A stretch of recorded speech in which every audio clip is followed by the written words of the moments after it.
Hindi kasama sa 35 election-related violence sa buong bansa ang pagpasalang sa tumatakbong alkalde ng Tarlac. Nilinaw ito ng Tarlac Police base sa investigasyon na isinagawa sa kaso ng biktimang si Kapitan Rudy Avella. Mula kay Perceline Pialago. Inilabas na ng Tarlac Provincial Police ang computerized sketch ng isa sa 5 suspect na bumaril at pumatay sa tumatakbong pagka-mayor ng San Jose, Tarlac na si Kapitan Rudy Avella. Sa binuong Abella Task Force ng PNP, lumalabas sa kanilang investigasyon na ang mga bumaril kay Avella ay mula sa grupo ng New People's Army. Kapitan Avella, may nakaalitan din siya na dating barangay captain, isang rebel returnee, si Mr. Lapusan.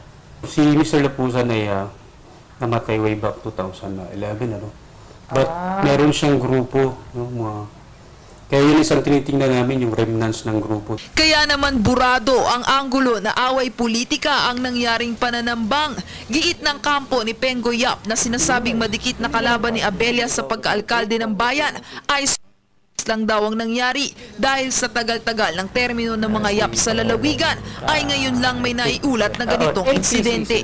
Ito ay isang isolated case na parang may mga death threats na itong si candidate Avella coming from sa labas. Malayo kasi ang connection sa politika because the candidate there na isa ring yap ay way ahead sa surveys. Ngunit nanindigan ng mga kaanak ni Avella na walang kaaway ang kanilang padre de pamilya. Sigurado, ano pang sasabihin namin kung hindi ganun? Alam naman namin wala siyang kaaway.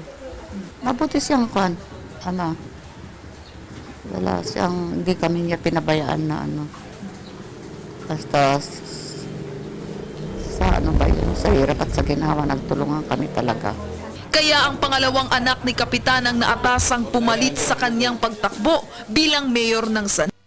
Ang layunin nila Lane, ipagpatuloy ang naumpisahang pangarap ng kanilang ama para sa bayan kahit ang kapalit pa nito ay ang kanyang buhay. Ngayon po, magmula po nung